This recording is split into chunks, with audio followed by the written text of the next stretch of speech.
Hello everyone, कैसे हैं आप सब। पिछले पार्ट में मैंने क्या किया था कि आपको मॉड्यूल पूल का इंट्रोडक्शन दिया था और वहाँ पे हमने क्या एक छोटा सा रिक्वायरमेंट लिया था। उसमें आप देखिए, अगर मैं SE11 पे चलूँ तो हमारा रिक्वायरमेंट क्या था। हमारे पास दो फील्ड हैं, एक तो दो टेबल हैं, एम्प्लॉय टेबल जो कि एज ए हेडर काम कर रहा है, और इसके अंदर 5 रिकॉर्ड थे। फिर मेरे पास आइटम है, ये रहा मेरा प्रोजेक्ट डिटेल्स, जो कि बेसिकली एक एम्प्लॉय के प्रोजेक्ट डिटेल्स इसमें हैं। और हर एक रिकॉर्ड के लिए मैंने क्या किया, इसमें 3 प्रोजेक्ट स्टोर कर रखे हैं। और इन दोनों टेबल्स का डेटा को मैं क्या चाहता था कि मैं 100 स्क्रीन और 200 स्क्रीन दोनों पे डिस्प्ले कराऊं।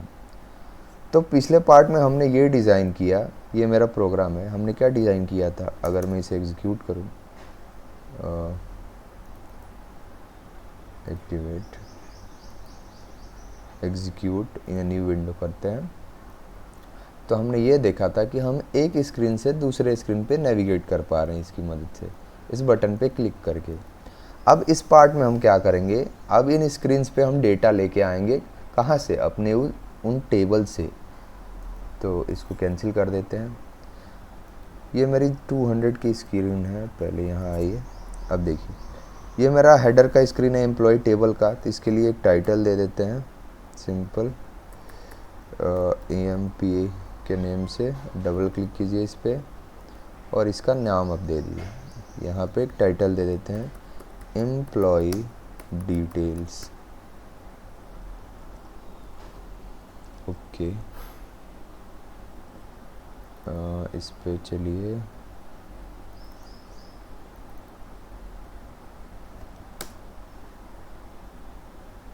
एक सेकंड, एक्टिवेट करते हैं।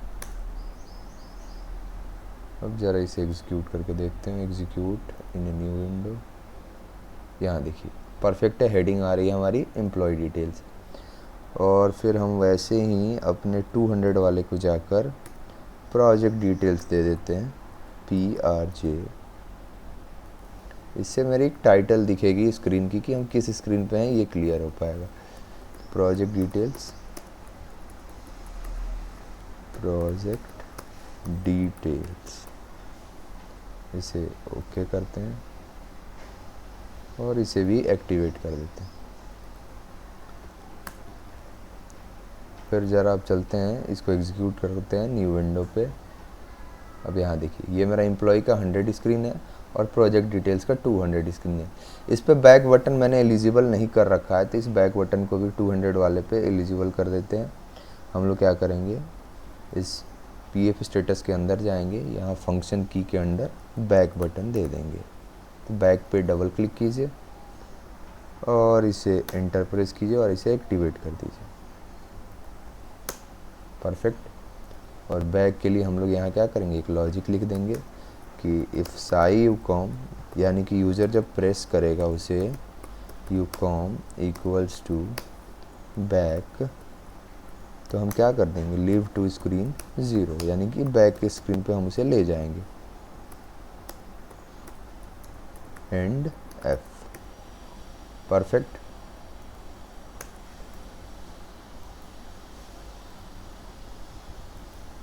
एग्जीक्यूट इन न्यू विंडो। अब देखिए, यहाँ देखिए, अगर हम प्रोजेक्ट वाले पे चलते हैं तो यहाँ बैक वाली स्क्रीन भी है हमारे पास, तो परफेक्ट है। तो ये तो हो गया मेरे पास नॉर्मल सा स्क्रीन के अंदर चेंज। अब आज की रिक्वायरमेंट से स्टार्ट करते हैं कि हमें इस 100 स्क्रीन पे क्या करना है, एम्प्लॉय का डेटा डिस्प्ले करना है। ये मेरी क्या हो गई, आज की रिक्वायरमेंट हो गई कि हम लोग 100 स्क्रीन पे डेटा को डिस्प्ले करेंगे। अब देखिए, डेटा को डिस्प्ले करने के लिए हमें यूज़र से कुछ इनपुट लेना होगा, और वो हम यूज़र से क्या इनपुट लेंगे, एम्प्लॉय ID का इनपुट ले रहे होंगे।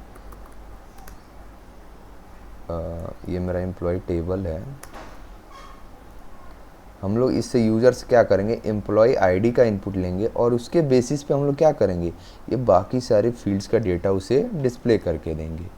तो हमें उसके लिए क्या क्रिएट करना पड़ेगा, हमें एक लेबल क्रिएट करना पड़ेगा यहाँ पे, जहाँ पे हम लोग टेक्स्ट में दिखा पाएँ कि एम्प्लॉय ID है। और फिर एक इनपुट बॉक्स हमें क्रिएट करना पड़ेगा, जिसके अंदर यूज़र क्या करेगा, इनपुट देगा। अब इनपुट देने के बाद एक बटन भी हमें चाहिए होगा स्क्रीन पे। अब ज़रा पहले नॉर्मली अब देखिए ये मेरी 100 स्क्रीन है, ठीक है। न्यू विंडो पे चलते हैं, यहाँ पे हमारे पास कुछ भी नहीं है, तो हम यहाँ क्या करेंगे, एक लेबल देंगे कि ये एम्प्लॉय आईडी है और इसके अंदर यूज़र मेरा इनपुट देगा। फिर हम एक क्या करेंगे, यहाँ पे एक पुश बटन क्रिएट करेंगे सबमिट नाम से, जिस पे जैसे ही यूज़र क्लिक करे तो हमारा यहाँ पे क्या होगा, डेटा डिस्प्ले होके आएगा। परफेक्ट। तो हम लोग उसके लिए कैसे करते हैं ये एक चीज़ पे डिस्कस करते हैं, ठीक है। तो यहाँ यूज़र इनपुट देगा तो यहाँ डेटा डिस्प्ले हो जाएगा।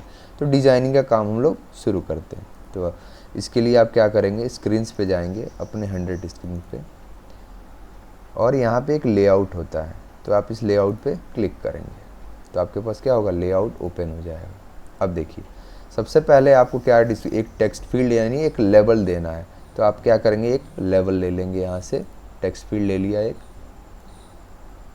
और इसे नेम दे देते हैं एम्प्लॉय आईडी, और यहाँ यूज़र को ये क्या दिखेगा, एम्प्लॉय आईडी। परफेक्ट, ये मेरा एक टेक्स्ट फील्ड हो गया। फिर हमारे पास क्या है, एक इनपुट है, हाँ हमारे पास एक इनपुट है, इनपुट आउटपुट फील्ड जो हमें क्रिएट करना पड़ेगा। तो इसे हम लोग ले लेते हैं, यहाँ पे एक इनपुट आउटपुट फील्ड से यहाँ दे देते हैं। अब देखिए इसका नेम क्या होगा, यहाँ पे ये इम्पोर्टेंट है। इसका नेम हम लोग कैसे असाइन करेंगे, ये मेरा टेबल नेम है और इसकी फील्ड है एम्प्लॉय आईडी, तो एग्जैक्टली हमें इसी नेम से इसे असाइन करना होगा, क्योंकि जब हम लॉजिक लिखेंगे तो हमें फेच करने के लिए इसे मैपिंग देनी पड़ती है। तो हम लोग यहाँ आकर क्या करेंगे, अपने टेबल का नेम देंगे और हाइफन में एम्प्लॉय आईडी, इसका नेम ये होगा मेरे पास यहाँ। आप फिर इंटर प्रेस करेंगे तो आपके पास एक पॉपअप स्क्रीन आएगी कि do you want the element to refer to the dictionary definition, क्या आप ये चाहते हैं, तो हाँ, तो इस पर आप क्या करेंगे, यस कर देंगे। तो यहाँ पे आपके पास देखिए एम्प्लॉय आईडी का एक इनपुट बॉक्स क्रिएट हो गया, जिसमें यूज़र आपका क्या करेगा, इनपुट आपको दे रहा होगा। तो ये मेरा दूसरा रिक्वायरमेंट हो गया कि हमने क्या किया, एक इनपुट आउटपुट फील्ड क्रिएट कर लिया। अब तीसरा है, मुझे एक पुश बटन क्रिएट करना है। तो क्योंकि अब देखिए आप इस बटन के पीछे आप लॉजिक लिखेंगे कि डेटा फेच होके आए, तो इसके लिए आपको क्या करना होगा, इस बटन के लिए एक फंक्शन कोड भी डिफाइन करना होता है, तो वो हम देखेंगे। तो यहाँ देखिए पुश बटन का कहाँ है, ये रहा आपका पुश बटन। तो आप पुश बटन को उठाएंगे और यहाँ लेके आएंगे। तो पुश बटन का नेम हम लोग दे देते हैं सबमिट। यहाँ यूज़र को क्या डिस्प्ले होगा, सबमिट। इसको थोड़ा यहाँ लेके आते हैं। अब देखिए इस पर आप डबल क्लिक कीजिए, यहाँ देखिए FCT कोड होता है। तो इफ़ कंडीशन में आपको याद है हम लोग क्या कर रहे थे, साइवकॉम का यूज़ करते हैं, लेकिन जब आपको बटन का लॉजिक लिखना होगा तो उसके पीछे आपको एक फंक्शन कोड देना होता है। अगर आप ध्यान दें तो मेनू बार में जब हम लोग जाके अपने लिए क्या कर रहे थे, वहाँ पे एक स्क्रीन जब हम डिफ़ाइन कर रहे थे, जो बटन हमने क्रिएट किया था, तो वहाँ फंक्शन कोड का एक नेम दिया था। तो वहाँ ये हम लोग यहाँ पे जब स्क्रीन पे कोई आप डिज़ाइन करेंगे तो यहाँ आपको नेम देना होता है। तो मैं सिंपल नेम दे देता हूँ सबमिट ही, ठीक है, और इसे मैं कर देता हूँ सेव। अब देखिए ये मेरा नॉर्मल सा रिक्वायरमेंट हो गया कि यहाँ एक लेबल दे दिया कि यूज़र को लगे कि यहाँ पे उसे एम्प्लॉय आईडी की वैल्यू देनी है, ठीक है। अब employee ID text employee ID, अब ठीक है। अब यहाँ पे हम लोग क्या करेंगे, हमें अपना रिकॉर्ड डिस्प्ले करना है। तो उसके लिए आप क्या करेंगे, यहाँ पे देखिए डिक्शनरी प्रोग्राम फील्ड्स करके, जिससे आप क्या कर सकते हैं, एक ही बार में किसी भी टेबल का आप फील्ड लेके आ सकते हैं। तो इस पर आप क्या करेंगे, क्लिक करेंगे, इसे यहाँ लाइए और हम अपने टेबल का नेम कॉपी करते हैं और यहाँ पेस्ट कर देंगे और इंटर प्रेस कीजिए, गेट फ्रॉम डिक्शनरी। यहाँ देखिए जो भी इसके फील्ड्स हैं आपको दिख गए। तो एम्प्लॉय आईडी तो हम लोग यहाँ इनपुट दे ही रहे हैं, तो बाकी फील्ड्स हम लोग क्या करते हैं, यहाँ से ले लेते हैं, जो कि हम लोग डिस्प्ले करेंगे और ओके बटन पे क्लिक कर देंगे। यहाँ लाकर रख दीजिए इसको, ओके, ठीक है, और आप सेव बटन पे क्लिक कर देंगे। अब ज़रा गौर से देखिए, अगर आपको याद होगा तो हमने इसका नेम क्या दिया था, एम्प्लॉय टेबल नेम और हाइफन एम्प्लॉय आईडी। वैसे ही आप देखिए इसका नेम क्या है, एग्जैक्ट उसी वे में नेम आता है हमारे पास। तो जब हम इसके अंदर डेटा फिट कर रहे होंगे लॉजिक के अंदर, तो इसी नेम का यहाँ पे हम लोग क्या करेंगे, यूज़ करेंगे। इसे सेव कर लीजिए और वापस आकर आप एक्टिवेट कर दीजिए अपने फील्ड को, एक्टिवेट कर दीजिए अपनी इस स्क्रीन को। फिर हम लोग प्रोग्राम पे चलते हैं। अब यहाँ आकर हम लोग क्या करेंगे, अपने लिए एक टाइप स्ट्रक्चर डिज़ाइन कर लेंगे टेबल का। So begin of T Y employ दे देते हैं, अंडरस्कोर एम्प्लॉय, फिर employ ID, type employ ID का टाइप ले लेते हैं, और क्या हो जाएगा मेरे पास, employ name, type employ name, फिर डिपार्टमेंट, टाइप डिपार्टमेंट, फिर हम लोग क्या ले लेंगे, मैनेजर, टाइप मैनेजर का डेटा एलिमेंट, फिर सैलरी, टाइप सैलरी का डेटा एलिमेंट, और हम लोग एंड कर देंगे अपना type structure T Y employ.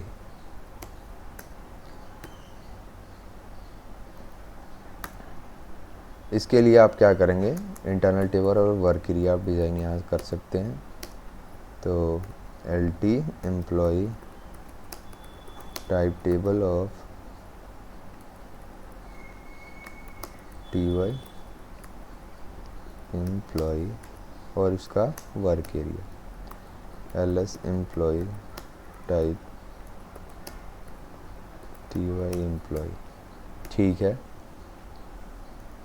अब देखिए यूज़र मेरा स्क्रीन पे इनपुट देगा ZAR employee tab hyphen EMP ID के अंदर। तो उसके बेसिस पे हम लोगों को क्या करना है, लॉजिक लिखना है। अब वो लॉजिक आप कहाँ लिखेंगे, वो ज़रा आप इस चीज़ पे ध्यान दीजिए कि हमने क्या किया, अभी यहाँ पे टाइप स्ट्रक्चर और उसका इंटरनल टेबल और वर्क एरिया डिज़ाइन कर लिया। तो जब स्क्रीन पे मेरा यूज़र इनपुट देगा तो हम लोग लॉजिक हमेशा किस इवेंट के अंदर लिखते हैं, PAI के अंदर। और इस बार हम लोग साई UCOM की वैल्यू क्या लेंगे, सबमिट लेंगे, जो कि मेरा FCT कोड है स्क्रीन 100 पे। तो स्क्रीन 100 के PAI के अंदर हम लोग चलेंगे और यहाँ इफ़ ले लेंगे, if SY UCOM equals to submit end if, तो इसके अंदर हम लोग क्या कर सकते हैं, डेटा निकाल सकते हैं। तो मैं ले लेता हूँ select star from employ table into corresponding fields of table LT employee where EMP ID is equal to, मैंने क्या नेम दिया था उस इनपुट का, टेबल नेम और हाइफन EMP ID। अब ज़रा एक इसे सिंटेक्स चेक कीजिए यहाँ पे, तो आपको एक एरर मिलेगा कि ये हमारी अननोन है। अब इसका रीज़न क्या है, जब मेरा यहाँ पे ये कंपाइलर इसे ढूंढ रहा है तो इसे ये ZAR एम्प्लॉय टैब नहीं मिल पा रहा है। तो आप इसके क्या करेंगे, इस टेबल को इंक्लूड करना होता है हमें। तो हम लोग यहाँ आकर शुरुआत में आप क्या कीजिए, टेबल्स को इंक्लूड कर लीजिए, टेबल्स, उसका नेम दे दीजिए।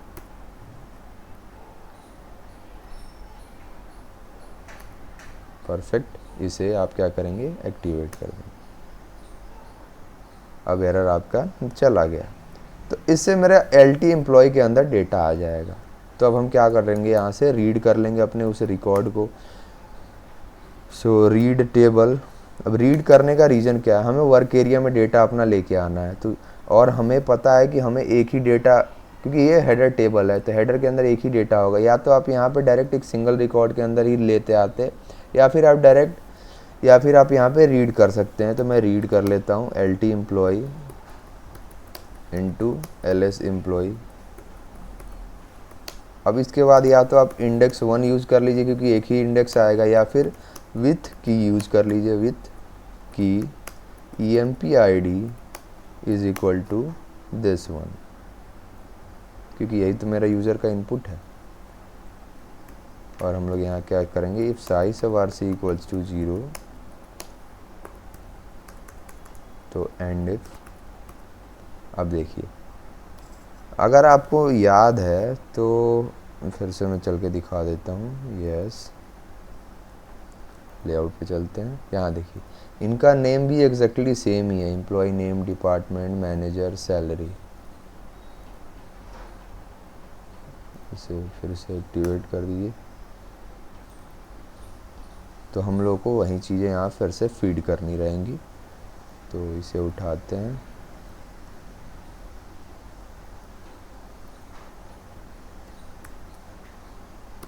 EMP टैब का EMP अंडरस्कोर नेम, इसकी वैल्यू हो जाएगी LS। एम्प्लॉय का EMP नेम, फिर इसका डिपार्टमेंट, इसकी वैल्यू हो जाएगी LS एम्प्लॉय का डिपार्टमेंट। फिर मैनेजर, इसकी वैल्यू क्या हो जाएगी, LS एम्प्लॉय का मैनेजर। और लास्ट है मेरा salary, so salary is equal to LS employee का सैलरी। ठीक है, सिंटैक्स चेक कर लेते हैं, कोई एरर नहीं, एक्टिवेट कर देते हैं। अब PAI की वजह से यहाँ पे क्या होगा, डेटा मेरा आ जाएगा। अब देखिए, अब ज़रा इसको हम लोग एग्जीक्यूट करते हैं, execute in a new window. मेरे अंदर 101 से लेके, अब देखिए जो भी आपने डिज़ाइन किया था वो यहाँ पे आ गया है और लॉजिक भी आपने लिख रखी है। तो अब मैं यहाँ कुछ भी इनपुट देता हूँ, मेरे पास रिकॉर्ड 101 से लेके 105 तक है। तो 101 पे देखिए, अब मैं अपने टेबल पे आपको ले चलता हूँ, एग्जीक्यूट। 101 के लिए शिवम सिंह का डेटा है मेरे पास। फिर 102 के लिए सबमिट पे क्लिक कीजिए, श्रेयसी का डेटा है। फिर 103 के लिए, तो ऐसे करके डेटा हमारे पास क्या होगा, आ जाएगा। अब ये मेरा हो गया स्क्रीन 100 का। अब देखिए, अब अगला इम्पोर्टेंट चीज़ कि मेरे पास 200 स्क्रीन पर मुझे क्या डिस्प्ले करना है, प्रोजेक्ट डिटेल्स को मुझे डिस्प्ले करना है। और प्रोजेक्ट डिटेल्स के केस में क्या है, मेरे पास मल्टीपल रिकॉर्ड्स हैं। एक एम्प्लॉय आईडी के लिए प्रोजेक्ट डिटेल्स के अंदर 3 डेटा है हमारे पास। तो ऐसे सिर्फ फील्ड्स के बेसिस पर हम उनका डेटा नहीं डिस्प्ले कर सकते, हमें ALV या फिर टेबल के फॉर्म में उनका डेटा डिस्प्ले करना होगा। तो उसके लिए एक कंसेप्ट आता है हमारे पास, टेबल कंट्रोल विथ विजार्ड का SAP के अंदर, जो कि हम क्या करेंगे नेक्स्ट वीडियो में डिस्कस करेंगे। और उसका यूज़ करके हम लोग क्या करेंगे, मल्टीपल रिकॉर्ड को डिस्प्ले करेंगे। यानी कि इनपुट हम कहाँ लेंगे, 100 स्क्रीन पे ही इनपुट ले रहे हैं एम्प्लॉय आईडी का, और इसी के बेसिस पे हम लोग डेटा को डिस्प्ले करेंगे कहाँ पे, नेक्स्ट स्क्रीन पे। तो आज के लिए बस इतना ही, 100 स्क्रीन का डेटा हम लोग डिस्प्ले कर लिए हैं। तो आज के लिए बस इतना ही, फिर मिलते हैं अगले वीडियो में, तब तक के लिए धन्यवाद।